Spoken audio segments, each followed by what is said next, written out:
The Vrek ambassador moved through the Union Assembly chamber like he owned the floor beneath him. He did not rush. Beings who have already won do not rush. His four arms were folded in the diplomatic resting pattern, mandibles arranged in what other species had learned to call a smile, though it carried none of the warmth that word was supposed to hold.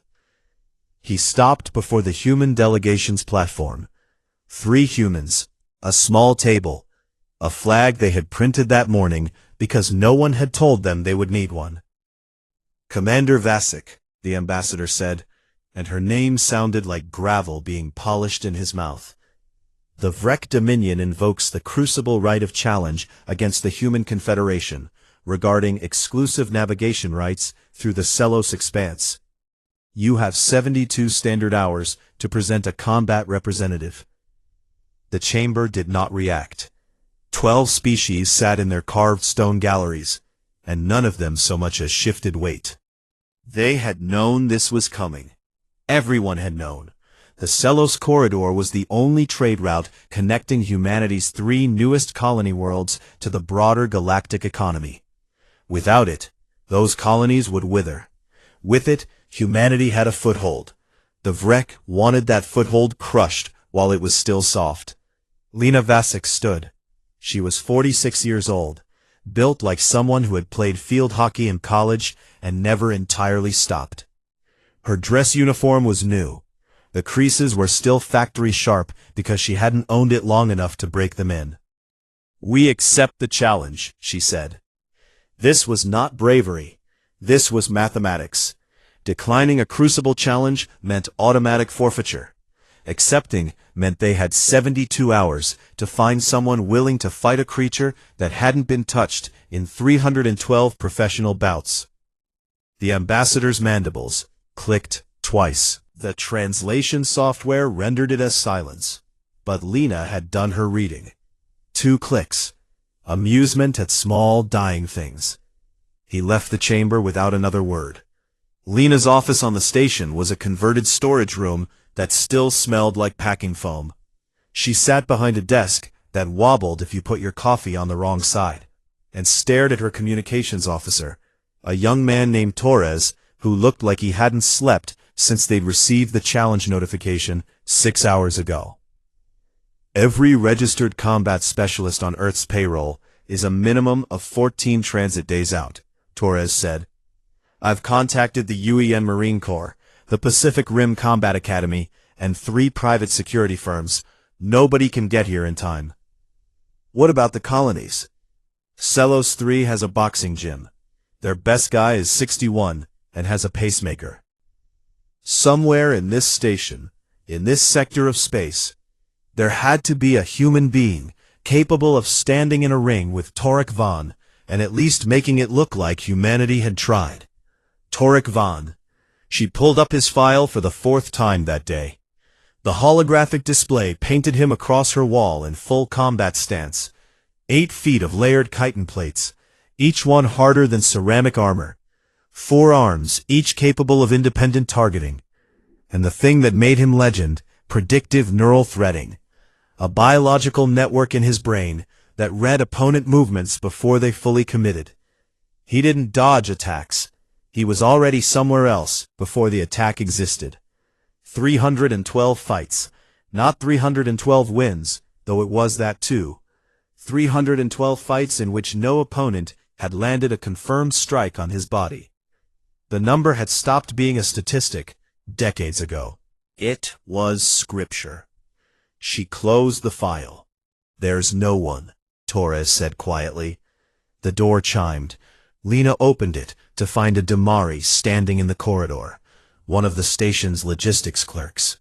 Short, gray-skinned, 4 black eyes blinking in a pattern that meant anxiety in their species. She'd seen him around. He processed cargo manifests and ate lunch alone. Commander Vasek, he said, I have a name for you. Lena stared at him. A name. A human, on this station, currently in the detention block. He held out a data chip like it was something fragile and possibly illegal. Kai Nakamura. arrested 11 days ago for breaking the jaw of a Korvathi dock worker during a freight dispute.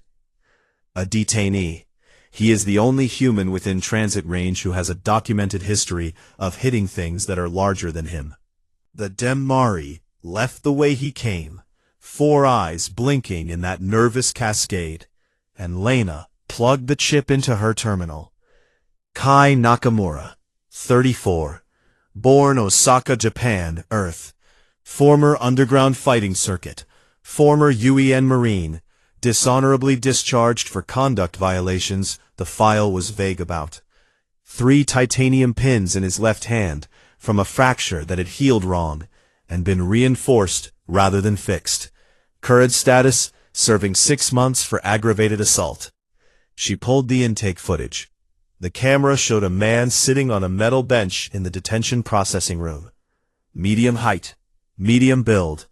Nothing about him suggested the word champion or warrior or anything that belonged on a recruitment poster. He looked like a piece of furniture that had been left outside through several seasons. His face had the geography of someone who had been hit many times by many things and had developed a working relationship with the experience. But his hands. Lena paused the footage and studied them. They hung at his sides with a looseness that didn't match the rest of his posture. No tension, no readiness, just there, the way a carpenter's hands sit near a hammer. Not reaching for it, not thinking about it, just close, because that's where they live. She had seen that looseness before, in people who didn't plan violence. They just arrived at it, the way water arrives at the lowest point in a landscape.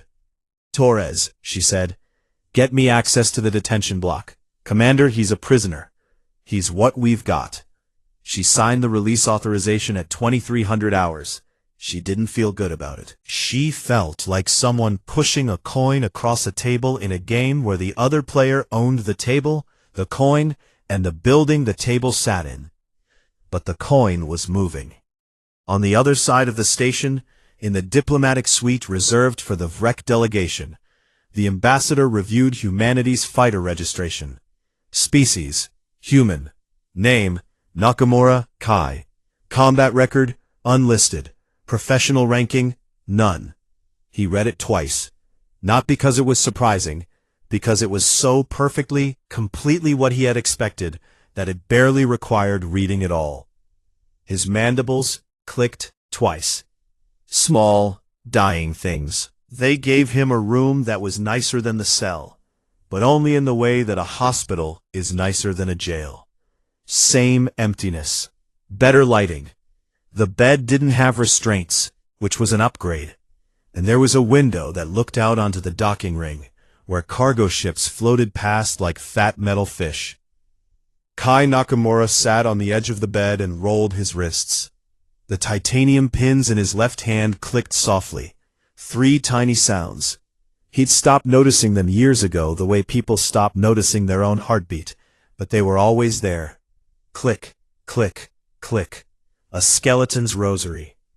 The door opened and a Demari walked in carrying a datapad, and the expression of someone who had been given a task they did not understand, and resented slightly. He was small, gray, and all 4 of his black eyes were doing something complicated that probably meant he was nervous. I am Pelek, the Demari said. I have been assigned as your liaison for the duration of the Crucible engagement. My what? Your handler, your assistant, your... Pelek searched for the word. Babysitter. Kai looked at him. Pelek looked back with all 4 eyes. Neither of them seemed thrilled about the arrangement. I have been instructed to provide you with full tactical footage of your opponent, Pelek said, placing the datapad on the desk. 312 recorded bouts, sorted by species, technique, and outcome. The analysis team on Earth has also forwarded biomechanical projections, strike probability models, and a dietary plan. A dietary plan? They want you to eat more protein. Kai picked up the datapad. It was heavier than he expected, which seemed fitting given what was on it. He sat back on the bed and started watching. Torek Vaughn filled the screen like weather. He didn't fight the way living things fight. With intent, with aggression, with the hot stupid need to damage another body. He fought the way a storm system moves through a valley. His forearms created patterns that shifted and interlocked, a geometry of violence that rearranged itself moment by moment. His opponents entered those patterns and were taken apart inside them like insects walking into a web they couldn't see. Kai watched 12 fights, then 20, then 40. The species changed. Massive Korvathi brawlers, fast Nilori blade dancers, a Torvathi wrestler who was mostly shoulder and fury. Every single one of them did the same thing. They studied. They planned. They entered the ring with a strategy carved out of analysis and hope. And Torek's neural threading ate every plan alive. The threading was the thing. Kai could see it working even through the footage. An opponent would shift their weight. A micro-movement, barely visible. And Torek was already adjusting, not reacting, adjusting. He knew what was coming before it came, because the neural threading read committed motion the way a river reads gravity. By the time a decision became a punch, Torek had already solved it, already moved, already countered. 312 fights, 312 perfect readings. Kai set the datapad down. He understood the problem. Every species in the galaxy had tried to beat Torek Vaughn with their brains. They'd analyzed, modeled, planned. They had turned the fight into a chess match and walked into the ring carrying strategies like shields. And every strategy was a decision, and every decision was a signal, and every signal was food for the threading. They hadn't lost to Torek's body. They'd lost to their own thinking. Kai lay back on the bed and closed his eyes. He slept for 14 hours. Pelek, who had been assigned to monitor his preparation, filed a report that said, "The human is unconscious. I believe this is voluntary." He added a note, expressing concern that the human did not appear to be taking the situation seriously, then went to eat lunch alone, as was his custom. When Kai woke, he ate. The station's food synthesizer produced something that was technically a sandwich, in the same way that a drawing of a boat is technically a boat. He ate it anyway. He'd eaten worse.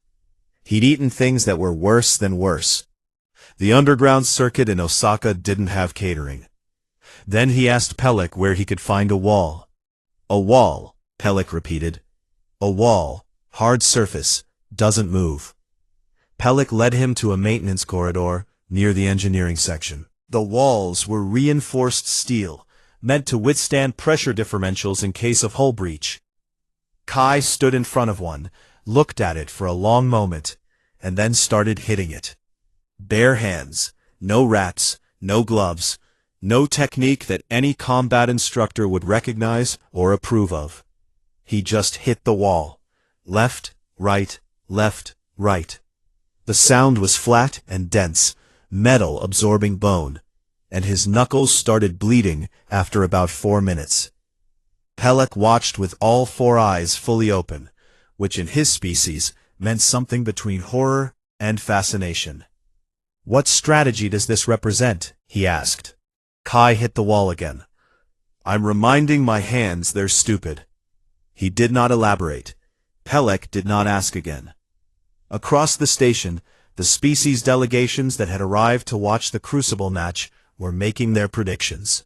This was tradition, the diplomatic equivalent of a betting pool, though officially it was called outcome modeling. The Torvathi delegation called the match ritualized euthanasia, and gave humanity a 4% chance of surviving to the 3rd round. The Nilori weapons scholar, a woman named Evet, who had published 9 papers on comparative interspecies combat, ran a full analysis of human physiology and produced a report. No chitin, no venom sacs, no redundant organs, no natural armor of any kind. A skeletal system that was reasonably sturdy but shattered under impacts that a Korvathi could absorb without bruising. Pain threshold, moderate. Endurance, surprisingly high for the body mass, but irrelevant against an opponent they couldn't touch. Her final classification: structurally unsurvivable. She filed the report and moved on to the next match on the season's schedule. The night before the fight, Commander Lena Vosik came to Kai's room. She brought a datapad loaded with tactical briefings and a cup of coffee that she'd made herself because the synthesizer's version was an insult to the concept. She sat across from him and started talking. Strike angles, weak points in Vrek chitin at the joint seams, a theory about overloading the neural threading with faint patterns. She had been up for 30 hours putting this together. She spoke for about 90 seconds. Kai listened. He sat with his hands on his knees, the left one swollen from a day of hitting steel, and he listened the way a man listens to rain on a roof, aware of it, not engaged with it. "Do I need to win," he said, "or do I need to not lose the way everyone expects?" Lena stopped talking. The datapad sat between them, full of plans and probabilities and careful thinking. All the things that had gotten 312 fighters killed, or broken. "Win," she said. "We need the corridor. 2 million people. We need you to win." Kai nodded. That was all he needed. Not the briefings, not the strike angles. Just the weight of the thing. Just knowing what the coin was buying. He didn't say goodnight. She didn't expect him to. After she left, he sat in the dark and rolled his wrists. The pins clicked their small private rhythm. He didn't pray. He hadn't earned that in a long time. Maybe not ever. Prayer was for people who believed the universe was listening. And Kai had spent too many years in rooms where the only thing listening was the next fist coming at his face. But he sat with his hands open on his knees, palms up, and he breathed. And he let his mind go to the place where there were no plans and no strategies and no decisions. The empty place. The basement. The room beneath thinking where the body lived alone with its own history. His hands knew what they were. They didn't need to be told. The arena seated 40,000. 12 species filled the galleries in their own sections, separated by gravity preferences and atmospheric needs. The Korvathi sat in high-gravity zones, their massive bodies settled like boulders. The Nelori preferred low-oxygen balconies where their gills could filter the thinner air. The Dimari, who were uncomfortable everywhere, clustered near the exits. The crucible disk floated at the center of it all, a circular platform 30 meters across, bordered by hard-light walls that glowed faint blue. No gravity modification, no atmospheric adjustment, standard conditions, biology only. Whatever you brought in your body was all you had. The Union Broadcast Network carried the feed to 400 systems. The commentator was a Torvathi named Shen, who had been calling Crucible matches for 60 years and had never once been surprised by an outcome. He prided himself on this. "The Vrek Dominion's champion enters the arena," Shen announced. His voice carried the practiced calm of someone narrating a sunrise. Something beautiful and guaranteed. Torek Vaughn walked onto the disc. The crowd did not cheer. They did something older than cheering. They went quiet in the way that congregations go quiet when something sacred enters the room. Torek moved to the center of the platform, with 4 arms folded, and his chitin plates catching the arena lights like polished stone. Above him, holographic script painted his record in characters that every species could read. 312, 0. Strikes received, 0. The number hung in the air like a commandment. "And the challenger," Shen said. He paused to check his notes. "Representing the Human Confederation, Kai Nakamura." Kai walked out. No lights shifted to greet him. No holographic record appeared, because there was no record to display. He was wearing the standard issue Crucible bodysuit, which fit him the way a bandage fits a wound. Functional, not flattering. His hands were bare. The left one was still swollen from yesterday's conversation with the wall. A few species looked up from their devices. Most didn't. In the Vrek delegation box, an aide was already formatting the post-victory trade documents. The Celos corridor terms were drafted and ready. They just needed the timestamp. Kai stepped onto the disc. 30 meters of open space between him and the largest thing he'd ever been expected to fight. Torex stood at the far edge, 8 feet tall, 4 arms, each one thicker than Kai's thigh. The chitin plating on his torso was layered like roof tiles on a cathedral, overlapping, interlocking, a fortress that breathed. Torek looked at Kai the way a mountain looks at a man standing at its base. Not with hostility. With the simple, geological indifference of something that has never needed to move for anything. His 4 arms unfolded into the resting defensive pattern. A stance that said, "Whenever you are ready, small thing." The signal sounded. Kai did not take a fighting stance.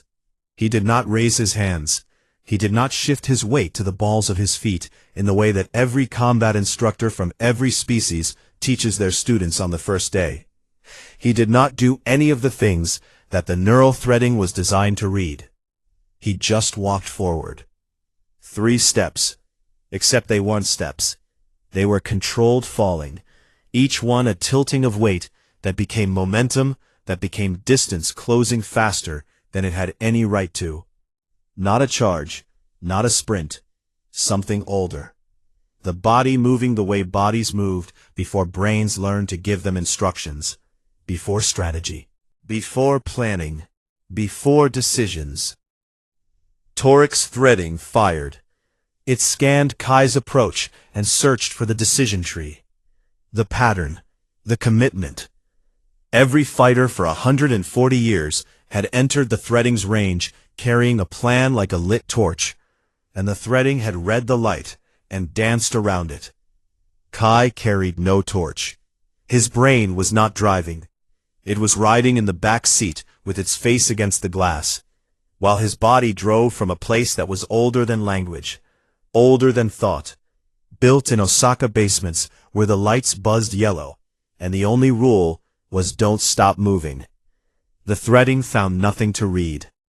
For the first time in 312 fights, Torik Vaughn's greatest weapon returned an empty result. Kai closed the distance in under 2 seconds. He was inside the forearm guard before Torik's body could execute the counter that his threading couldn't provide. First strike. A short left hook, compact, no wind-up. It found the seam between 2 chitin plates on Torik's lower left side, the hairline gap where the armor flexed to allow movement. Knuckle met gap. The sound was new. Nobody in the arena had ever heard chitin crack under a human fist. It sounded like a walnut being stepped on by someone who meant it. The threading caught up. It read the first strike and began computing the counter. But Kai's body was not waiting for the threading's homework. Second strike. Right cross. It landed on the nerve cluster junction beneath Torek's second arm, a target the xenobiology briefing had mentioned and Kai had never read. His hand found it anyway, the way a river finds the crack in a dam. Torek's upper left arm spasmed. The fingers on it opened and closed on nothing. Third strike. Left hand. Close range. A punch that didn't look like anything on camera. No extension, no drama, just a piston movement from the shoulder that drove the fist into the soft cartilage between Torek's lowest chitin plates. The titanium pins in Kai's hand screamed against the impact. He did not hear them. He was not home right now. Fourth strike. Same side. Same ugly packed delivery. The kind of punch that doesn't make highlights, but rearranges the geography inside a body. Torek's breathing pattern changed. A wet hitch, something deep shifting where it should not shift. The threading was drowning. It was designed to predict sequential decisions the way a chess computer predicts moves, one at a time, each following logically from the last. But Kai was not making sequential decisions. He was not making decisions at all. His body was running on something that predated decisions, a muscle memory built from 10,000 rounds in rooms where thinking got you hit and instinct kept you standing. The threading was trying to read a book that was written in a language that didn't have an alphabet. Fifth strike. Uppercut. The right hand this time, because the left was already a wreck. and some part of his body knew it, even if his mind didn't. It came up from below, from the hip, from the floor, carrying everything he had, up through his legs and torso and shoulder, and into his fist, and into the space beneath Torek Vaughn's mandible. The titanium pins hit chitin. Something cracked. It might have been the chitin. It might have been the pins. It was probably both. Torek Vaughn, 8 feet 460 pounds of armored, threading-enhanced, undefeated, untouched legend, lifted off the disc. 2 inches, maybe 3. The kind of distance that doesn't matter in physics, and matters enormously in mythology. Silence. Not the dramatic kind. Not the kind that storytellers describe. This was system error silence. 40,000 beings across 12 species running the same calculation at the same time and getting an answer their pattern recognition refused to accept. Torek staggered backward. His forearms moved in disjointed patterns, countering strikes that had already landed, blocking spaces that were already empty. The threading was still processing strike 1. His body had already absorbed 5. The gap between prediction and reality created a feedback loop, his limbs twitching through ghost counters like a machine running last week's program. He didn't fall. He touched his face, one hand, the upper right, rising to the mandible where the uppercut had landed. His fingers explored the surface of his own chitin with the careful attention of someone touching something they'd never felt before. He had never done this. In 312 fights, across 140 years of unchallengeable dominance, he had never had reason to check if his own body was still intact. Shen's microphone was still live. His voice, when it came, was not calm. It was not practiced. It was the sound of a man who had narrated sunrises for 6 decades and was now watching a moon fall out of the sky. The translation software carried his words across every frequency in the arena, rendered into 47 languages simultaneously, and in every single one of them, the meaning was the same. What happened?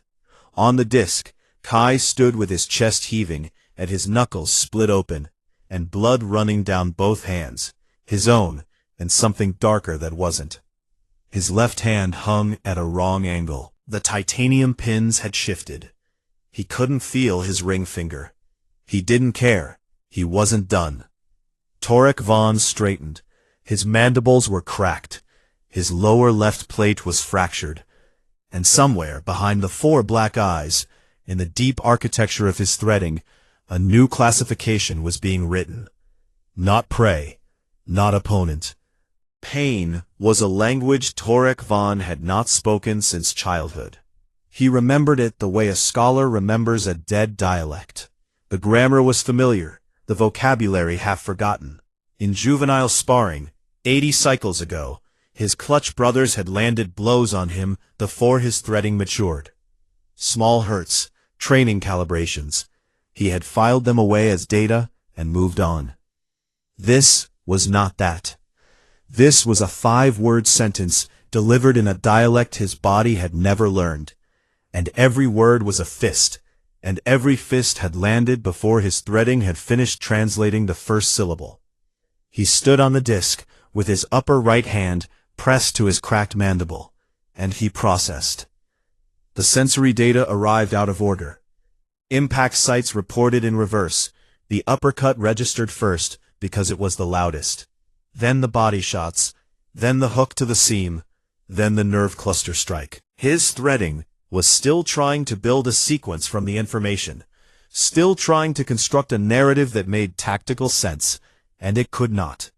The strikes had not followed a sequence. They had not followed anything. They had simply arrived, like hail, like falling debris, like 5 separate accidents that happened to occur in the same 11 seconds, in the same square meter of space. Torek looked at the human. Kai Nakamura stood 6 meters away. His chest was working hard. His hands hung at his sides, and both of them were bleeding. The left one was wrong. The angle of the last 2 fingers had shifted in a way that meant structural failure. The human had hit Torek so hard, he had broken his own hand doing it. This fact landed in Torek's mind with a weight that surprised him. He had fought creatures with natural armor, with venom, with additional limbs, with sensory organs that could track movement through walls. All of them had entered the ring with the goal of hitting him without being damaged in return. This human had hit him and been damaged by the act of hitting. He had treated his own body as ammunition, expendable, spent on delivery. Torek recategorized. This was no longer a crucible bout. The signal for round 2 sounded, and Torek did something he had never done in professional combat.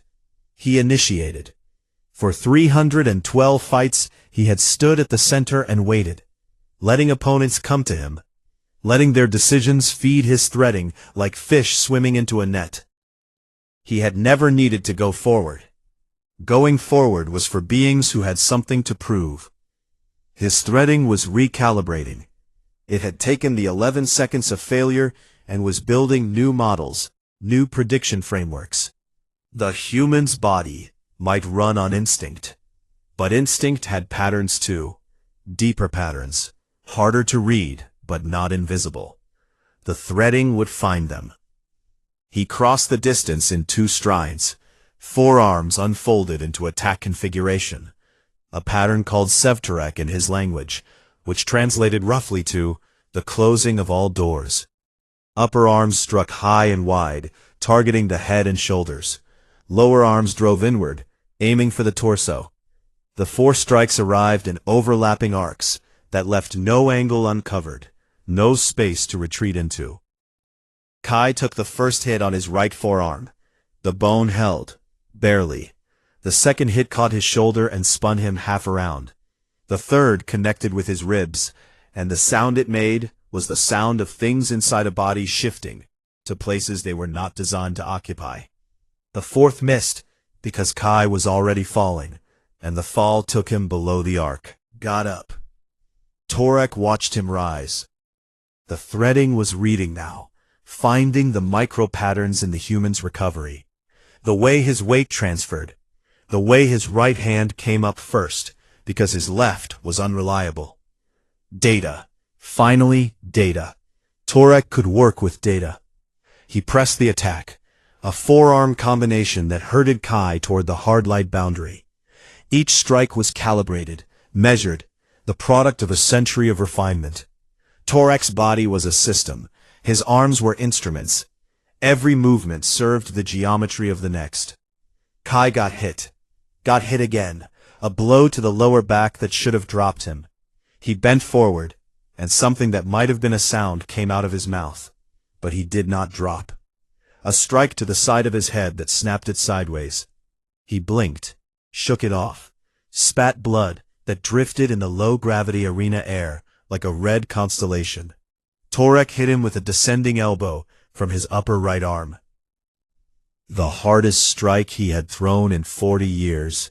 It landed on the junction of Kai's neck and shoulder with a sound like a branch breaking. Kai went to one knee. The arena exhaled. 40,000 beings released the breath they'd been holding since the 5 strikes, because this was the correction. This was the story returning to its proper shape. The human had landed his lucky blows. The legend had recovered. Now the natural order would reassert itself, as it always did, as it must. Kai's right hand pressed flat against the disc. His head was down. Blood was dripping from somewhere above his left eye, falling in slow arcs in the reduced gravity. His breathing was wrong. Everything about him was wrong. He was a collection of damage reports, held together by a bodysuit, and whatever it was that kept humans from staying on the ground when the ground was clearly where they belonged. Torek waited. He waited because something in him, not the threading, something older, something that lived beneath the tactical architecture, wanted to see what would happen next. Kai stood up. Not fast, not dramatic. He just pressed his hand against the disc and straightened his legs, and then he was standing, and he looked at Torek with an expression that the threading could not classify, because it was not a combat expression. It was not anger or determination or desperation or any of the things that fighters' faces display when they are losing. It was nothing. His face was empty. His eyes were open and aimed at Torek, and there was nothing behind them that could be read. No plan, no fear, no hope. Just the blank, patient attention of a body that had been knocked down many times by many things and had developed a policy about it. The policy was, stand up. Torek felt something move through him that his species had no tactical word for. The closest translation in the common tongue would be respect, but that was wrong. Respect implied evaluation. This was not evaluation. This was the recognition of something fundamental, like seeing a physical law demonstrated for the first time. Gravity exists. Stars burn. This human gets up. The fight continued. Round after round. Torek dominated. His threading had adapted, and now it read Kai's instinct patterns well enough to counter most of what came. Kai landed strikes. Fewer now, harder to deliver, but he landed them. A right hand to the cracked seam that made Torek's breath hitch. A headbutt that chipped a mandible plate. Ugly, graceless violence that ignored every principle of combat technique and operated on the single philosophy that if you keep moving forward and keep swinging, eventually something connects. Torek won on points. Every official metric confirmed it. Damage dealt, strikes landed, ring control, tactical superiority. By every measure that the Crucible recognized, the Vrek champion had performed as expected. But in the 12th and final round, when the signal sounded and both fighters stood at their marks, Torek's lower left chitin plate fell off. It simply detached. The fracture from the first strike, the one that had started everything, had propagated through 11 rounds of exertion. The plate clattered to the disc and lay there like a shed scale, and the arena went quiet again. Torek looked down at it, at the exposed tissue beneath, pale and soft, a part of his body that had not seen light since the chitin formed in adolescence. Naked. He felt naked. He returned to his delegation. An aide rushed forward with medical instruments, and Torek waved him away. 3 plates were fractured. One was gone entirely, and his threading was running post-combat analysis that would take hours to complete. The aide asked if he was well. Torek did not answer the question. Instead, he gave an instruction. His voice was quiet. The aide leaned close to hear it, and when he understood what the champion was saying, his 4 eyes went wide. Change the record, Torek said. The number is no longer 0. He walked to his quarters alone. In the arena, still standing on the disc because no one had told him the fight was over, Kai Nakamura swayed on his feet and looked at the chitin plate lying on the ground. He bent down, picked it up, turned it over in his broken hand. A souvenir, ugly and sharp and covered in another creature's blood.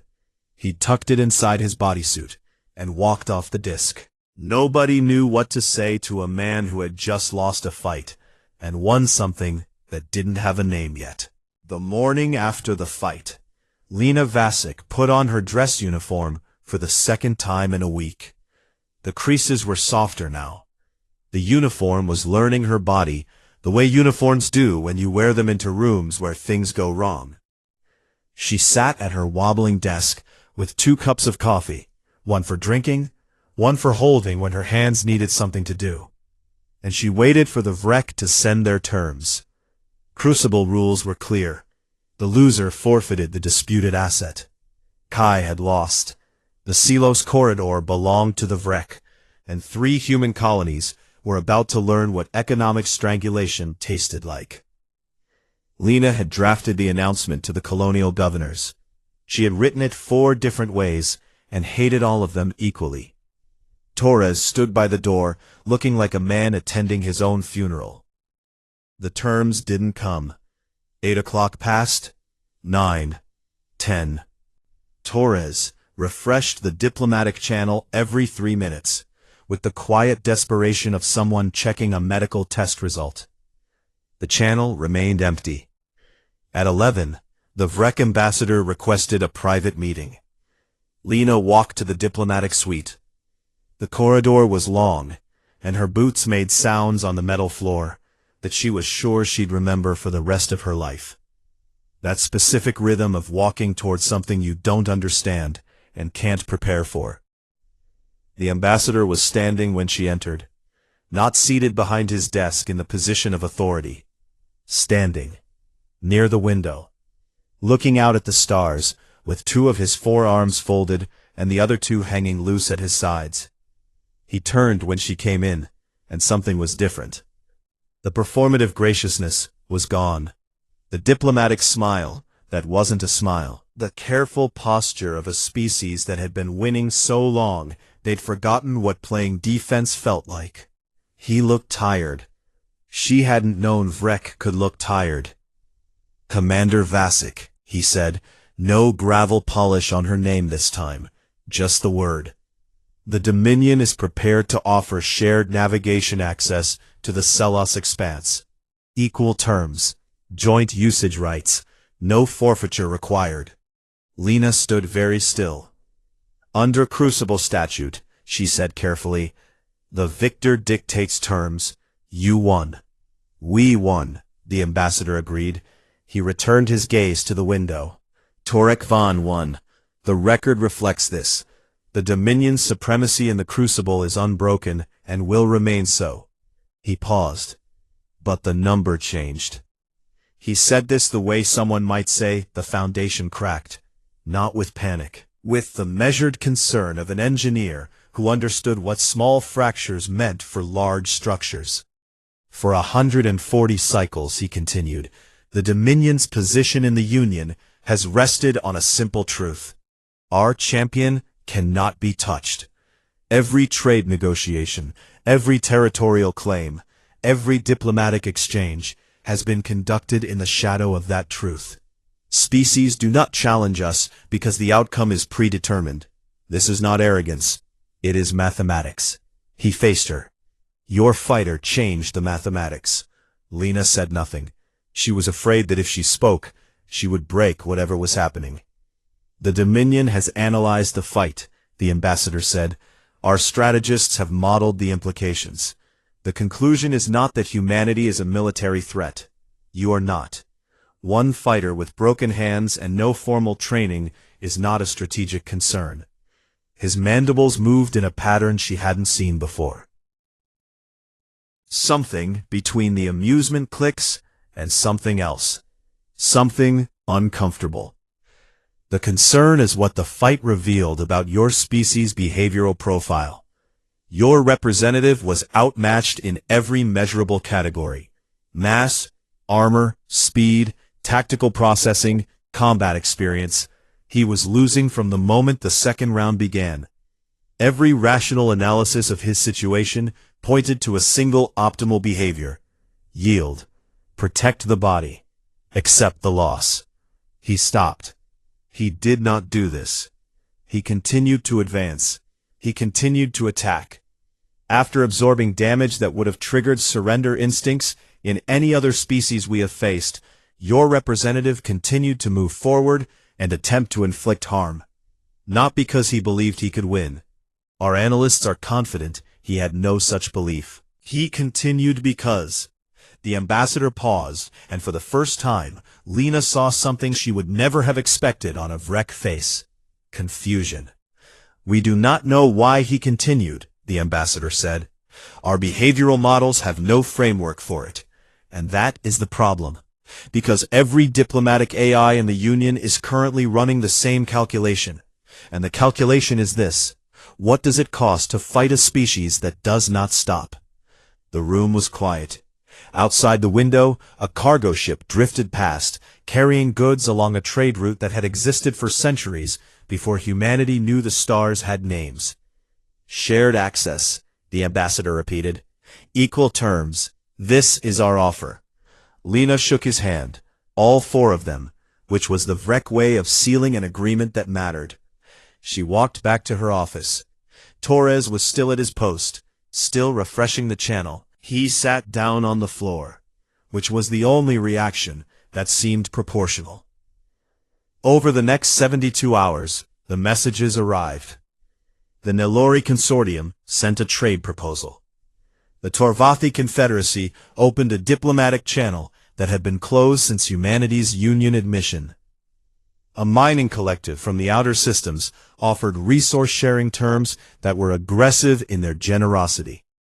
Evet, the Nilori weapons scholar who had classified humans as structurally unsurvivable, submitted an amendment to her published analysis. The amendment was one line. New classification. Disproportionately persistent. Recommend further study before engagement. Lena visited Kai in the medical bay on the third day. He was lying in a bed that was slightly too short for him, surrounded by monitoring equipment that beeped in rhythms he'd learned to ignore. His face was a topographic map of everything that had happened on that disk. Purple and yellow and green. The full color wheel of tissue that had been hit, and was in the process of remembering how to be tissue again. His left hand was encased in a regeneration sleeve. The titanium pins had fused at wrong angles during the fight. The medical team said they could reset them, but it would require removing the existing pins and installing new ones. Kai had asked how much that cost. They told him. He said he'd keep the crooked ones. Lena sat in the chair beside his bed. She told him about the Celos corridor. Shared terms, equal access. The colonies would live. The trade route was open. He nodded.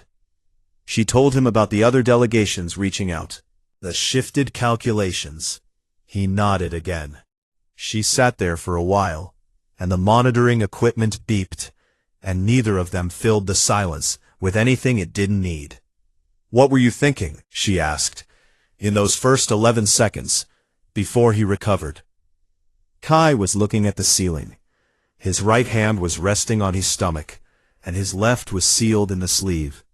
And his face was the face of a man who had been this broken before, and knew the way back was just time and boredom, and the body doing what bodies do, when you leave them alone long enough. "Wasn't," he said. That was it. That was the whole answer. One word, the thesis of the entire fight delivered in a single syllable. Every species in the Union fought with their brains. They strategized and calculated and predicted and decided. And Kai Nakamura had walked into the ring carrying nothing but 11 seconds of muscle memory from rooms that didn't have names and fights that didn't have rules. And his body had done what it had always done. It moved. It hit. It didn't ask permission. Lena left him to sleep.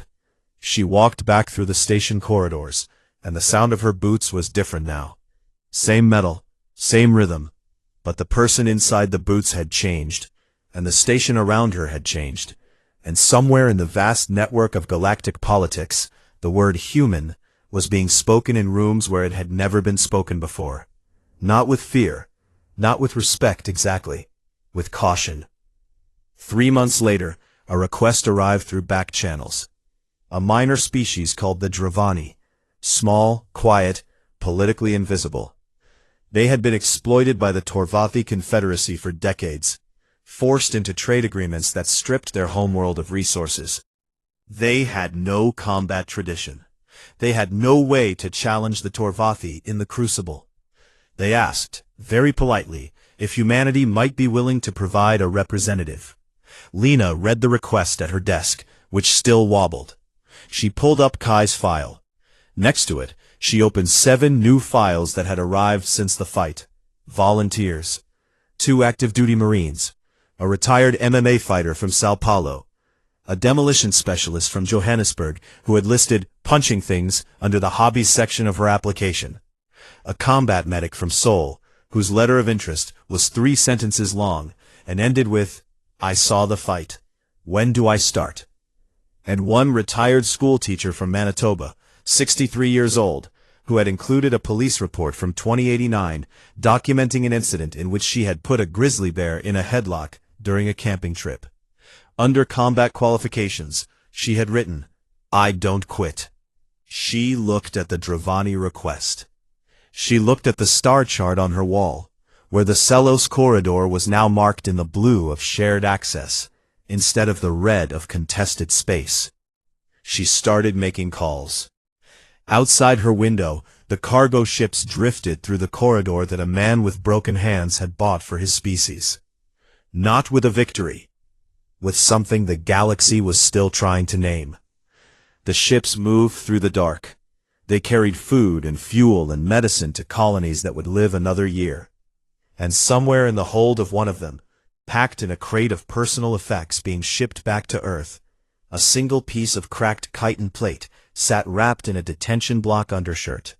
A souvenir from a fight that changed the math.